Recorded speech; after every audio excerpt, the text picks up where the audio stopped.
예, 안녕하십니까. 자, 오늘 이제 교재로는 이제 329페이지 도시개발법부터 이어가겠습니다. 그래서 제일 처음에 나와 있는 것이 소위 이제 도시개발 사업의 절차와 관련한 부분이 나열되어 있고요. 자, 앞에서 이제 공부했던 국토계획법과는 좀 다르게 도시개발법 그리고 정비법에 있어서는 절차라고 하는 것이 숙달이 되어 있어야 됩니다. 그래서 각각의 영역들을 설명을 드릴 때 이 절차가 숙지가 되어 있으면 조금 더 암기하기가 좀 편한 그런 성격을 갖고 있습니다. 그래서 자료 보시면 제일 처음에 나와 있는 것이 도시개발 사업의 절차라고 해서요. 제일 먼저 나와 있는 것이 개발 계획의 수립 이렇게 되어 있습니다. 그래서 어떤 신도시 건설하겠다라고 하는 큰 틀의 그림을 가리켜서 개발 계획이라는 표현을 쓰게 될 것이고요. 이런 도시 개발 사업에 관한 개발 계획 수립하고 나서 도시 개발 구역이라고 하는 것을 지정을 하게 됩니다. 그래서 이제 우리 법에서는 이 개발 계획 수립과 도시 개발 구역 지정 이게 이제 다른 것처럼 얘기하는데 사실은 동시다발적으로 이루어지게 됩니다. 그래서 인구 10만의 인구 10만의 도시 뭐 평촌에 건설하겠습니다라고 하게 되면 이때 인구 10만의 도시라는 개념이 바로 개발 계획이 될 것이고 평촌 이렇게 한정 지역적 범주를 특정하는 것을 도시개발구역의 지정이라고 부르게 됩니다. 그래서 거의 동시다발적으로 이루어지고요. 다만 예외적인 케이스가 있기 때문에 순서 개발계획 수립하고요. 도시개발구역 지정을 하게 됩니다. 그 다음에 이제 나오는 게 되는 게 바로 시행자의 문제가 나오게 돼서 누가 도시개발사업의 총책임자가 될 것인가 라고 하는 것 있겠고요. 그리고 나서 이 시행자가 건설계획을 작성합니다. 그래서 이미 개발계획이라고 하는 개념이 있는데 이 개발계획의 내용을 구체화 시키는 계획이라고 하는 개념이 실시 계획이라고 하는 개념이 되게 될 것이고요.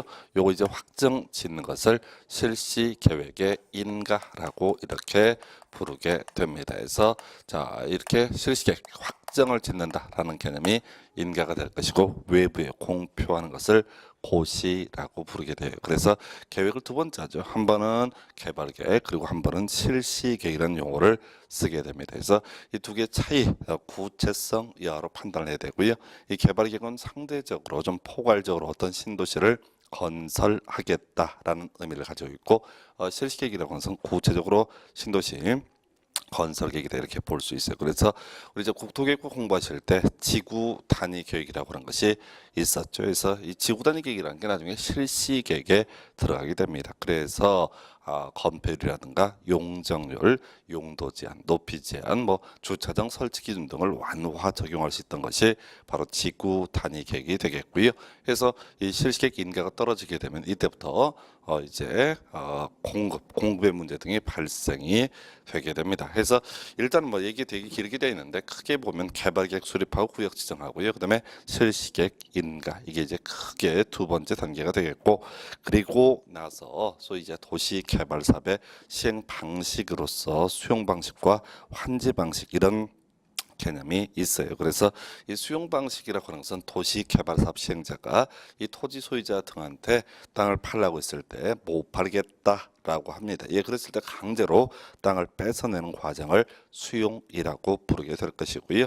이에 비해서 환지 방식이라고 하는 것은 도시 개발 사업을 시행을 해감에 있어서 보상금 주고 땅을 뺏는 것이 아니라 그냥 어떻게 해요? 땅을 다 모읍니다. 그리고 나서 신도시 개발하고 나서 다시 땅으로 나눠주는 과정을 가리켜서 환지 방식이라고 부르게 됩니다. 그래서 사업 시행 방식이라는 게 수용 방식이 있고 환지 방식이 있고 또 그 외에도 섞어서 하는 혼용 방식 등이 있게 되는데요. 일단은 이 수용 방식 관련해서는 제일 뒤에 공사가 다 끝났을 때 더 이상 도시개발 사업 하지 않겠다. 다 끝났으니까 공사 끝났다라고 외부에 발표하는 것을 공사 완료 공고라는 표현을 쓰게 됩니다. 그리고 환지 방식으로 갔을 때는 자 중간에 이제 어떻게 땅을 나눠주겠다라고 하는 계획을 환지 계획이라는 표현을 쓰고요. 요 확정된 것을 환지계획 인가라고 부르게 됩니다. 그래서 공사가 다 끝나게 되면 땅 나눠드리겠습니다라고 외부에 발표하는 것을 환지 처분 공고라고 부르게 돼요. 그래서 이 도시 개발사 마지막 단계가 둘 중에 하나죠. 그래서 공사 완료 공고이거나 혹은 환지 처분 공고이거나 둘 중에 하나가 될 거예요. 그래서 이 공사 공사 완료 공고일의 다음 날 혹은 환지 처분 공고일의 다음 날 도시개발 사업은 다 완성이 되는 것으로 보고 있다. 이렇게 봐야겠고요.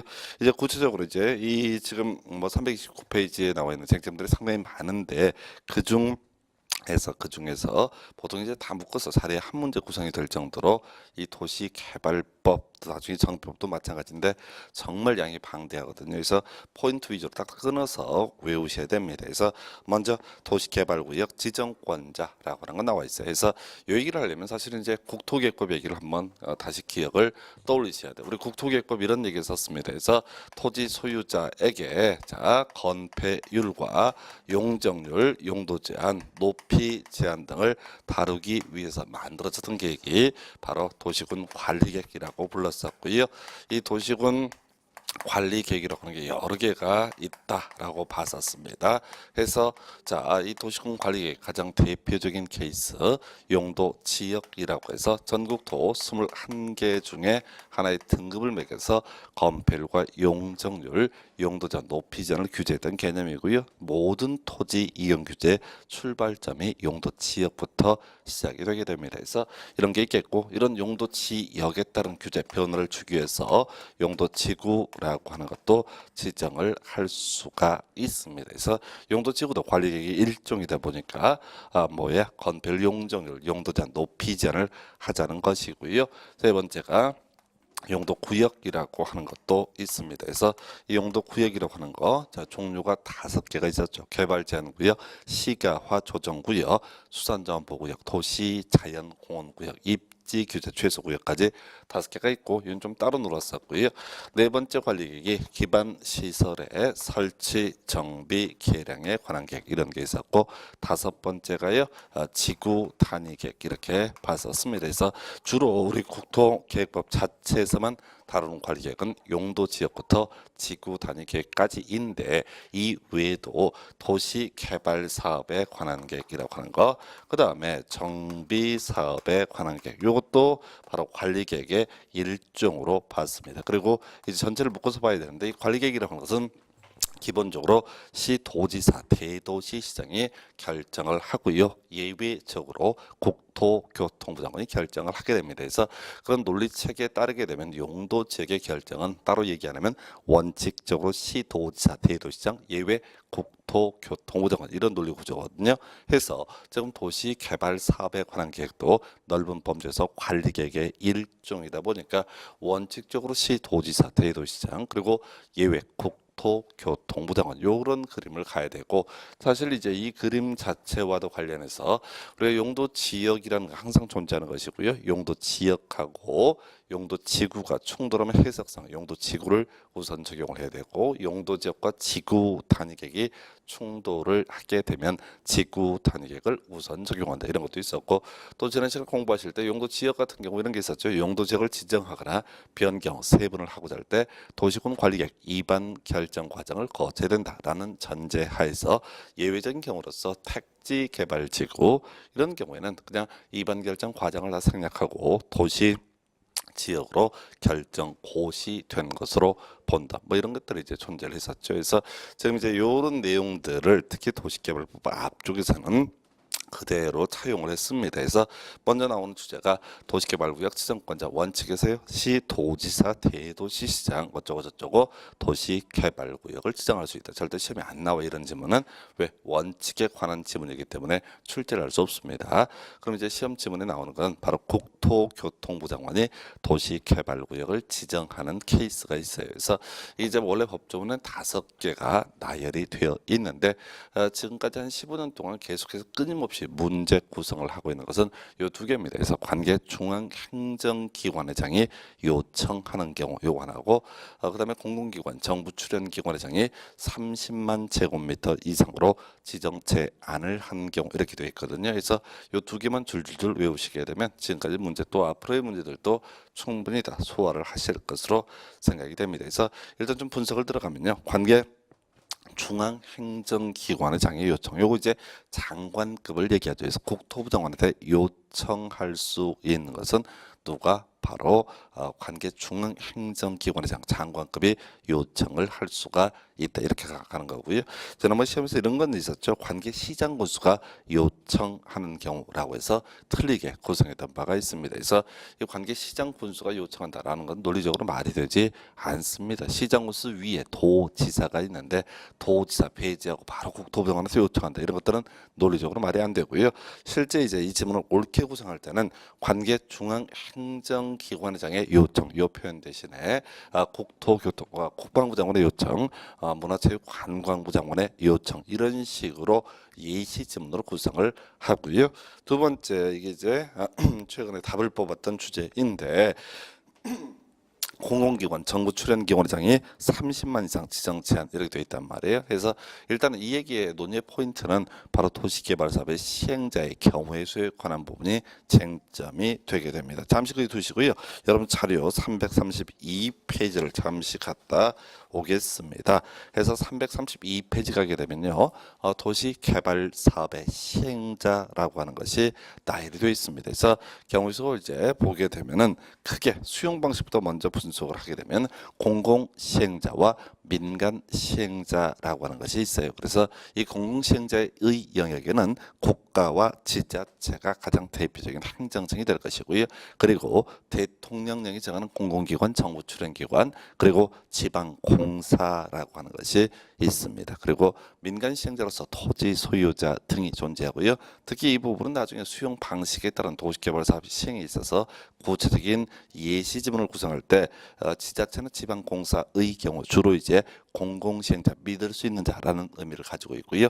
토지 소유자의 경우에는 민간시행자 믿을 수 없는 자라는 의미를 가지고 있습니다. 일단 그러다 치고 이 쟁점이 뭐냐면은 이 공공기관 정부 출연기관의 경우에는 뭐와 연결되어 있다?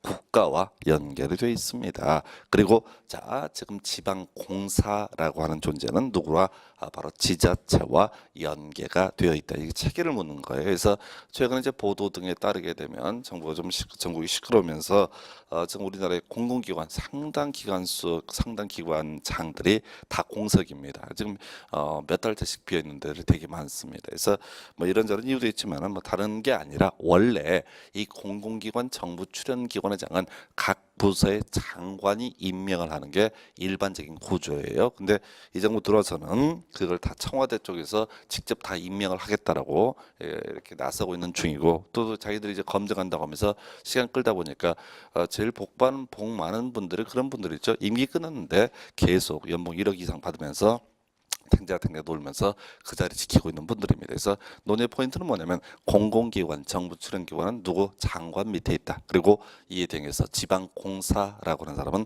지자체장, 시도지사 밑에 있다. 이게 기본 틀이 돼야 돼요. 그래서 요걸 물어보는 문제. 다시 돌아가서 어떻게 거기 이제 그 교재 329페이지에 보게 되면 국토부 장관이 도시개발구역 지정을 할 수 있는 케이스 해가지고 공공기관, 정부 출연기관의 30만 이상 지정 제한 이런 조항이 있단 말이죠. 자, 그런데 이걸 가지고 틀리게 구성을 할 때는요. 지방공사의장이 30만 이상 지정 제한 이렇게 출제를 합니다. 그래서 이 지방공사라고 하는 것은 절대로 국토부 장관에게 직접 제안을 할 수는 없다라고 하는 거에서 좀 간단하게 구성하고요. 대신 이제 행정부 어떤 체계를 묻는 유형의 문제로 볼 수가 있습니다. 그래서 자에서 지정권자 외우실 거 두 개죠. 이제 하나가 관계 중앙행정기관의장의 요청, 그리고 또 하나가 공공기관 정부 출연기관의장 30만 이상 지정제한. 여기서 30만은 별로 중요치 않아요. 30만은 보통 대규모 이런 의미를 가지고 있고요. 실질적으로 별 의미가 없습니다. 그래서 하여튼 두 개만 주구장창 외우시면 좋겠고요. 그 다음 논의하는 주제가 바로 도시개발구역 지정 관련해서 규모라고 하는 것이 나와 있습니다. 그래서 일단은 이것도 그렇죠. 우리가 이제 토지가 있으면 항상 뭐가 있다? 용도, 지역이라고 하는 개념이 존재하고 있었고요. 모든 얘기의 시작도 그것도 다 용도, 지역입니다. 자, 신도시를 만들기 위해서 도시개발구역을 지정을 한다라고 했을 때도 일단은 그 밑에는 항상 뭐가 깔려 있다? 용도, 지역이라는 개념이 깔려 있어요. 그래서 여기에 나와 있는 숫자들이 갖는 의미는 이렇습니다. 이 정도는 정도는 돼야지 좀 신도시가 소위 하나의 도시라고 볼 수가 있다 이런 의미고요. 우리가 이제 오해를 해서는 안 되는 게 신도시 개발한다라고 하게 되면 보통 거의 사람 안 사는 동네에 그 대규모 신도시 건설하는 거 요거만 생각하시는데 실질적으로는요 이미 사람 살고 있는 동네에 우리가 일반적으로 얘기하는 재개발 이런 비슷한 성격을 가지고 있는 것도 도시 개발 사업의 한 유형이라고 볼 수가 있어요. 그래서 일단 시험용으로는요 그 용도 지역에 따른 면적 제한 얘기 이게 이제 출제가 되고 있고요. 일단 주거 지역은요 1만 이상, 상업지역 1만 이상, 공업지역 3만 이상 되고 자연녹지 1만 이상 이렇게 되어 있습니다. 그래서 뭐 도시적 위해 지역도 원칙 30만 또는 20만 그리고 예외 10만 등이 있는데 뒤에는 별 의미가 없고요. 일단은 이 문제는 딱 유형이 딱 정형화되어 있어요. 이 도시개발구역 지정 규모 옳은 것을 고르시오라고 하는 문제는 항상 답을 주상공 113 중에서 구성을 하게 됩니다. 그래서 주거지역 1만 이상, 상업지역 1만 이상, 공업지역 3만 이상이 됐을 때는 도시개발구역 지정할 수 있다. 이렇게 갈 것이고 한편 최근에 문제 구성했던 것이 자연녹지에 관한 부분인데요. 자연녹지 1만 이상이라고 되어 있습니다. 그래서 일단은 숫자 이 4개를 외워두셔야 돼요. 그 뒤에 내용들 거의 구성 안 합니다. 해도 무슨 얘기인지 알아먹을 수도 없고요. 자 이게 이제 문제가 되는 게 뭐냐면 주상공 지역의 경우 자 이런저런 수식어와 관계없이 무조건 113 이상이란 요건만 충족을 하면 도시개발구역을 지정할 수 있습니다. 자 그런데 말이죠. 자연녹지의 경우 1만 이상이라고 하는 이 숫자 요건 외에 더 추가적으로 그게 이제 특칙이라고 해서 어마어마하게 긴 전제 요건을 쌓였을 때만 도시개발구역 지정할 수 있습니다. 뭔 소린 거 아니? 그 특칙 뭐라고 쫙 써 있잖아요. 그건 시험에 낼 수가 없어요. 그 요건을 충족을 하고 그리고 1만 이상이 됐을 때 이 자연 녹지 지역에 도시개발구역 지정할 수 있다. 그럼 이제 문제 구성을 할 때는 이런 식이라니까요.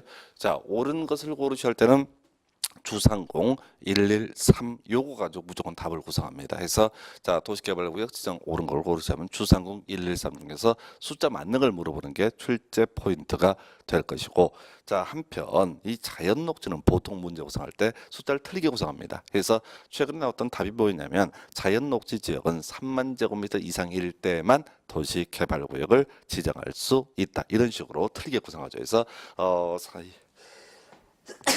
원칙적으로 1만 이상이 됐을 때만 도시개발구역 지정할 수 있습니다. 그래서 이 자연녹지는요 절대로 옳게는 출제를 못해요. 옳게 출제하기 위해서는 거기 뒤에 어마어마하게 긴 요건을 다 써줘야지 그리고 1만 이상이 돼야지 도시개발구역 지정할 수 있어요. 그래서 이건 옳은 것을 고르시는 문제는 뭔데요? 무조건 숫자 틀리게 구성해서 틀린 걸 고르셔야 할 때 답을 뽑는 기술. 자 이렇게 말씀드렸어요. 그래서 주상공 113 특히 이제 주상공 113의 경우에 거기에 이제 주어져 있는 표현만 가지고는 혼동에 빠집니다. 그래서 실제 문제 풀어갈 때 이런 식으로 나와요. 광역 도시계획이 수립되고 개발이 불가능한 용도의 상업지역 1만 이상 이런 식으로 깔아줍니다. 그러면 앞에 이게 다 필요 없어. 주상공의 경우는 그저 113 이런 요것만 충족을 하면 어떻다? 무조건 도시개발구역 지정할 수 있다. 자 그리고 자연녹지는 최소 1만 이상이고 일정한 요건을 충족을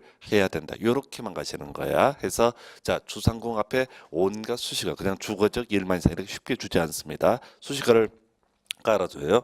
그럼에도 불구하고 주상공 그저 113 이상이면 도시개발구역 지정할 수 있다. 이렇게 가야겠고요. 거기 이제 분할시 면적 제한 얘기 나와 있습니다. 그래서 자 도시개발 사업 시행함에 있어서 자 각각 분할을 할 때 1만 이상이어야 된다. 이런 지문 나와 있죠. 그래서 요 의미를 설명드릴게요. 그 위에 이제 도시개발구역 지정 규모를 보게 되면 최소 얼마 1만 이상이 되게 됩니다. 그래서 하나의 도시개발구역을 2개로 분할을 해서 이렇게 추진을 하는 경우에도 최소 얼마 이상 돼야 된다. 1만 이상은 돼야 한다. 이런 의미가 되겠네요. 그래서 두 번째 포인트 도시개발구역 지정 규모 등에 관한 주제 살펴봤고요. 세 번째 포인트 도시개발 사업의 도시개발구역 지정의 효과 등에 관한 쟁점이 되겠습니다. 그래서 자 일단 첫 번째 쟁점이 도시개발구역 지정하면 도시개발사업 시행을 하게 된다 해서 뭐 이건 볼 것도 없어요. 직접 내지 않아요. 근데 요 문장을 알고 있어야지 뒤에 있는 내용을 이해할 수가 있습니다. 그래서 그 문장 보니까 도시개발사업이라고 하는 거 도시개발구역 안에서 도시개발구역에서 주거, 상업, 산업, 유통 등등등의 하는 사업을 가리켜서 뭐라 부른다? 도시개발사업. 아주 오래전에 나왔던 것 중에 하나가 도시개발 사업이라는 것은 주택만을 건설 학연 사업에서 틀리게 한번 구성이 됐었고요. 일단 논의 포인트 도시개발구역을 지정을 한 목적은 도시개발 사업을 하기 위해서 지정을 한 것이다. 자, 이거 나중에 이제 정비법이랑 비교를 해야 되는데요. 정비법 영역에 가서 보게 되면 그런 게 있어요. 이 정비사업 기본적으로 정비구역 내에서 이루어진다. 정비사업의 가장 대표적인 케이스가 재건축이 될 수가 있는데 이 재건축도 정비구역 안에서 이루어지는 게 원칙인데요. 다만 시험용으로 예외적으로 재건축에 있어서는 정비구역 밖에서 시행되는 경우도 있습니다. 그것 때문에 이제 문제가 되는 거예요. 그래서 다시 돌아와서 도시개발 사업은 어디서 도시개발구역에서만 사업을 시행할 수 있다. 그래서 나중에 우리 이제 앞에 공부했던 것 중에 하나가 공사가 다 끝난 시점이 언제입니까? 수용 방식일 때는 공사 완료 공고일의 다음날, 환지 방식일 때는 환지 처분 공고일의 다음날 이렇게 공부했단 말이에요. 그래서 도시개발 사업이 다 끝나게 되면 더 이상 도시개발구역으로 존치시킬 이유가 없다라는 개념이 나중에 도출되게 됩니다. 그래서 두 번째 제일 어려운 내용 중에 하나인데요. 거기 이제 아예 제가 결론을 써놨는데, 자 도시개발구역은요 특히 두 가지로 의제를 합니다. 도시 지역으로 결정 고시된 것으로 보고요. 도시개발구역은 지구 단위계 구역으로 결정 고시된 것으로 본다. 이게 이제 기본 명제예요. 근데 이건 원칙이기 때문에 직접 나오진 않아요. 자 볼까요? 어떤 지역이요? 자 도시개발구역으로 묶였어요. 그러면 이 지역에서 도시개발사업, 소위 이제 개발을 할 수가 있느냐라고 했을 때 몰라요. 모든 토지 이용 규제는 뭘 중심으로? 용도 지역을 중심으로 굴러가게 됩니다. 그래서 자 여기에 문제 용도적이 현재 농림 지역이다라고 하게 되면 개발할 수 없습니다. 개발을 하기 위해서는 용도적을 뭘로 바꿔줘야 돼요? 도시 지역으로 바꿔줘야지 개발을 할 수가 있습니다. 그래서 우리 법에서는 자 빨리빨리 신도시 개발을 하기 위해서 도시개발구역은 특별히 도시 지역으로 결정 고시된 것으로 본다. 이 비슷한 것이 이제 우리 국토계획 공부할 때 그런 거 있었잖아요. 택지 개발지구 도시 지역으로 결정 고시된 것으로 본다. 이런 항목이 있었죠. 국가 산단, 일반 산단, 도시 첨단 산단도 특별히 도시 지역으로 결정 고시된 것으로 본다. 이런 항목이 있었다고요. 그것처럼 이 도시 개발 구역도 특별히 이반 결정 과정 없이 빨리빨리 신도시 개발을 하기 위해서 도시 지역으로 결정 고시된 것으로 본다라고 이렇게 되어 있고요. 그 다음에 이제 원래 지구 단위계 구역을 지정을 하기 위해서는 이반 결정 과정을 거쳐야 됩니다. 근데 그냥 도시개발구역은 그 구역 지정 자체에서 그냥 지구 단위계 구역과 유사한 것으로 보기 때문에 지구 단위계 구역으로 결정 고시된 것으로 본다라는 특례 조항이 있어요. 그런데 여기 이제 이거에 대한 예외로서 자 우리가 이제 용도 지역하고 지구가 충돌하게 되면 용도 지구를 우선 적용한다고 그랬습니다. 그래서 거기에 취락지구가 나와 있는데 취락지구인 지역에 대해서 도시 개발구역을 지정을 하게 되면 여기는 용도적을 도시지역으로 의지하지 않겠다 뭐 이런 취지인데 이게 이제 17회 시험인가요? 거기서 한 10년 11년 전에까지 아주 도배하다가 매번 이 문제만 구성하다가 요즘은 출제가 되고 있지 않습니다. 그러면 이제 여기 자료는 그렇게 만들어 놨지만은 우선 지금 처음 공부하실 때는 도시개발구역은 다른 거 빼버리고 그냥 도시지역으로 결정 고시된 것으로 본다라고 하는 효과 두 번째 점 보셨고요.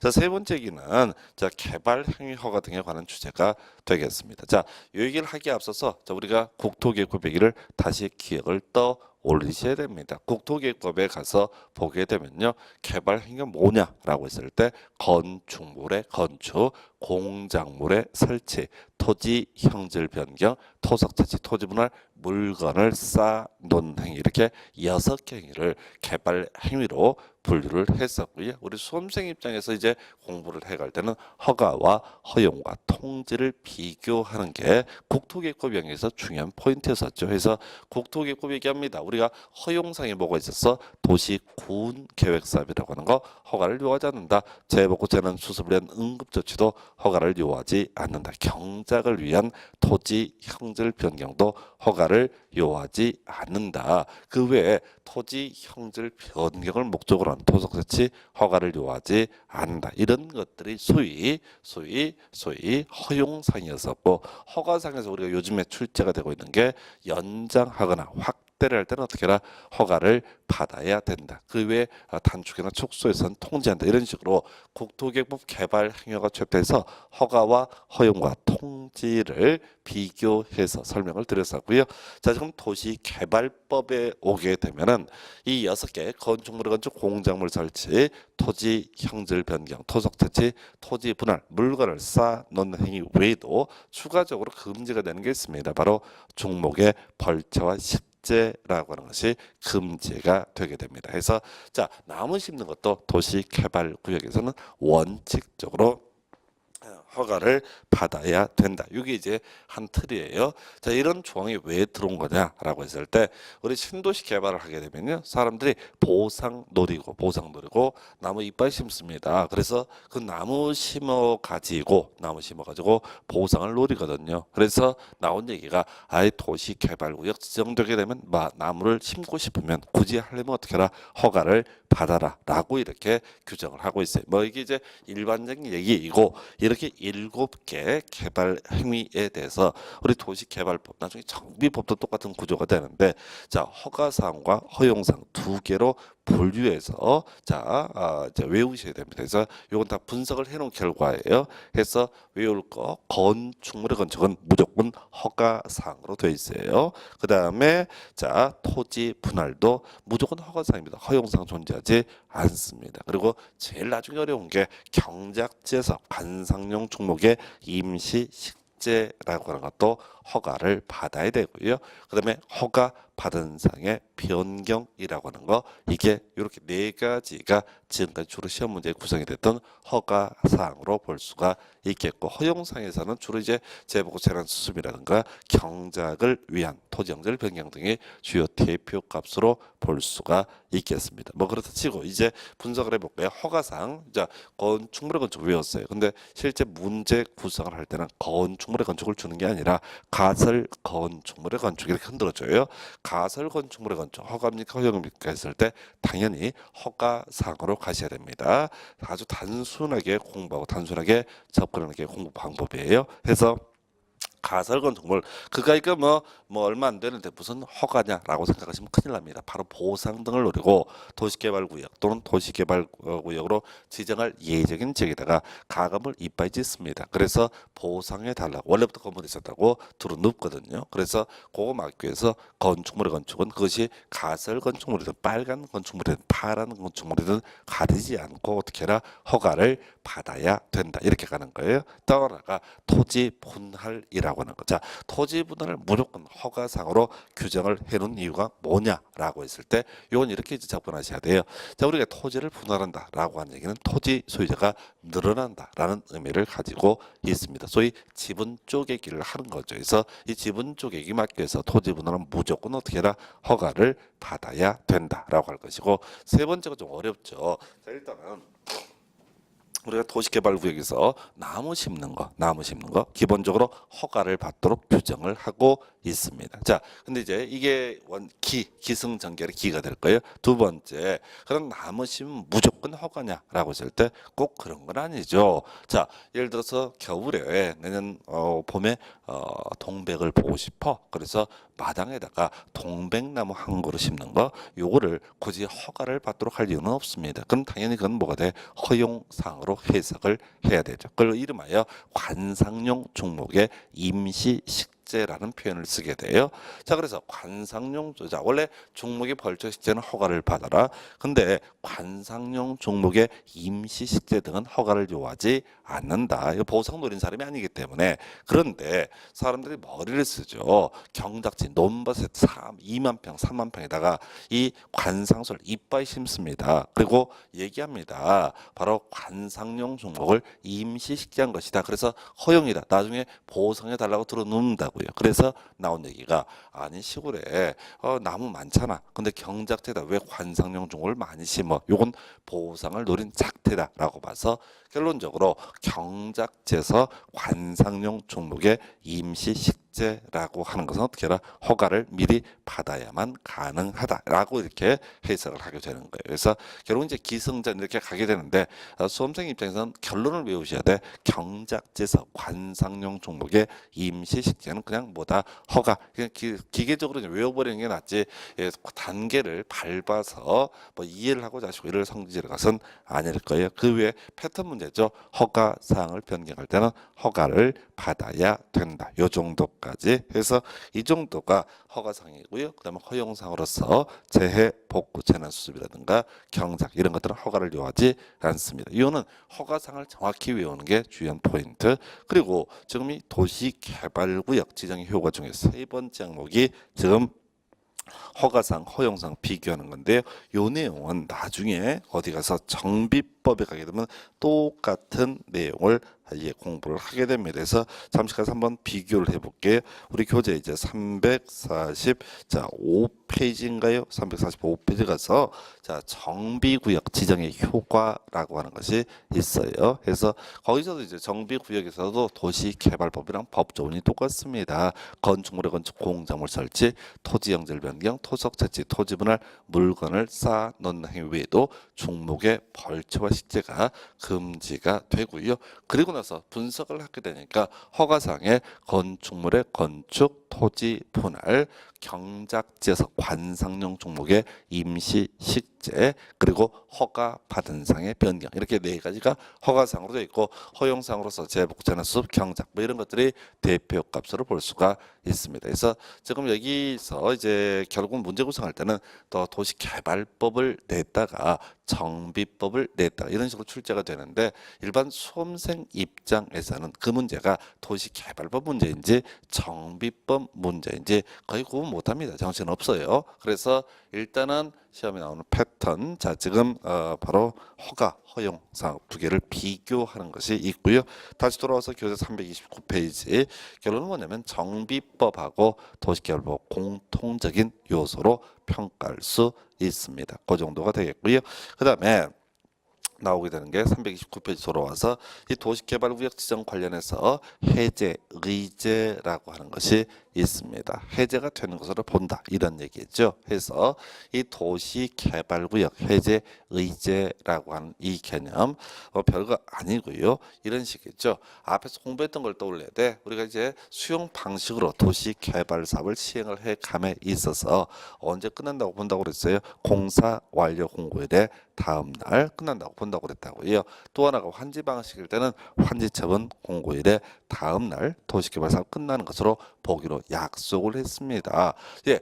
근데 우리 앞에서 방금 공부할 때 도시개발구역은 뭘 하자는 것이다. 도시개발 사업을 하기 위해서 앞으로 삽질을 하기 위해서 지정한 게 뭐가 된다. 도시개발구역이다. 그러면 도시개발 사업이 다 끝나버리면 더 이상 도시개발구역으로 존속을 시킬 이유가 있다 없다? 없다 이렇게 가는 거죠. 그래서 공사 완료 공고일의 다음날 도시개발구역은 해제가 되는 것으로 보고요.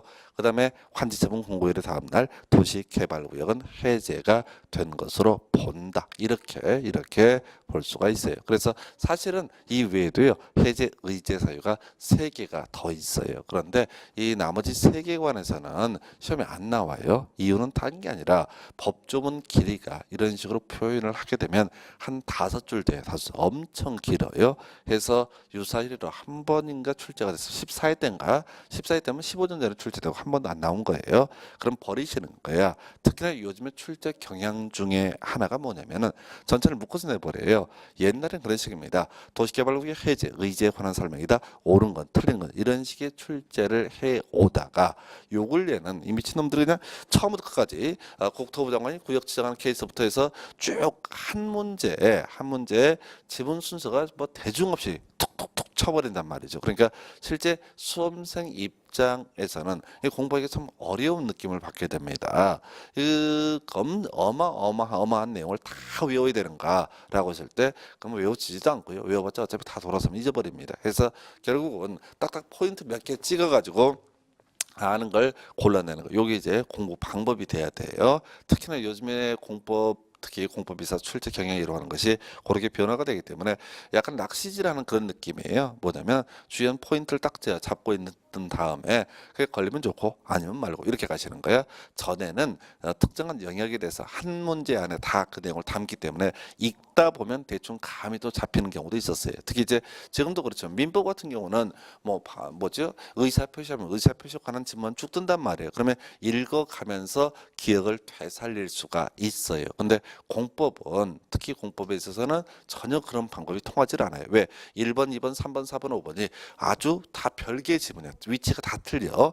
해서 수험생 입장에서는 뭐 공법의 경우는 뭔 얘기를 하는지 전혀 알 수가 없고요. 특히 지금 27회 이렇게 26회 이렇게 점점 더 이게 이제 대중 없이 내는 게 어떤 출제 경향 중에 하나가 되는 거예요. 그래서 결국은 이런 식으로 문제 구성을 하게 되면 끊임없이 이 절차 정도가 숙제가 되고요. 이 중에 주연 몇몇 포인트를 외우신 다음에 낚시질 하듯이 그냥 지켜보는 거야. 그래서 그게 그 방법밖에 없고요. 그렇게 해야지 그나마 일정한 점수를 받아내실 수가 있습니다. 절대 파서될 문제 아니에요. 연구할 것도 아니고요. 그래서 일단은 지금 도시개발구역 해제 의제사유 참 많은데 두 개나 외우자. 왜? 지금까지 한 13, 14년 동안 두 개만 갖고 우리 먹고 있거든요. 그래서 언제 해제 의제가 된 것으로 본다. 이런 것들은 답 아니야. 그러면 이제 답이 뭐냐라고 했을 때 효과죠. 해제 의제가 됐을 때 어떤 법적 효과가 있는가 했을 때 자, 요건 이제 앞에 공부했던 내용과 맞물려 가는 거예요. 자, 우리 도시개발구역은요. 취락지구가 아니라고 전제했을 때 도시지역으로 결정고시 되는 것으로 본다. 지구 단위 계획구역으로 결정고시 되는 것으로 본다. 이런 거 공부하셨단 말이에요. 그러면 도시개발 사업 더 이상 하지 않아서 해제가 의제가 되게 되면 당연히 용도 지역은 과거로 돌아가야 됩니다. 그리고 또 하나가 뭐라고요? 자, 지구 단위 계획구역은 폐지된 것으로 봐야 합니다. 자, 도시개발구역 지정에 따라서 용도적인 변경이 의제가 됐고 지구 단위 계획구역이 의제가 됐기 때문에 원래대로 과거로 돌아가야 돼요. 그런데 문제는요. 지금 공사 완료 공고일의 다음 날 혹은 환지 처분 공고일의 다음 날 이렇게 도시개발구역 해제가 의제가 됐다라는 얘기는 뭔 얘기냐면 신도시가 다 만들어진 거예요. 해서 땡땡땡 공사 끝났습니다. 예, 딱 나눠드릴게요 라고 발표를 했단 말이에요.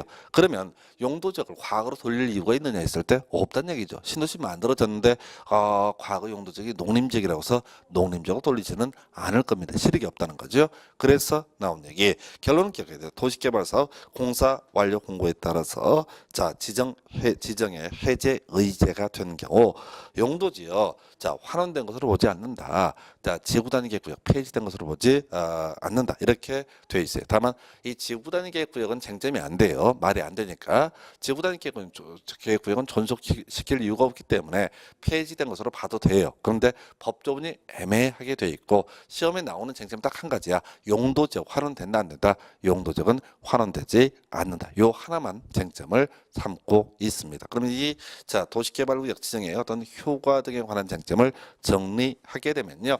자, 지금요. 도시개발구역 지정 기본적으로 시도지사, 대도시시장이 지정하게 되는데 국토교통부 장관이 지정할 수 있는 케이스 두 개만 외워달라고 그랬습니다.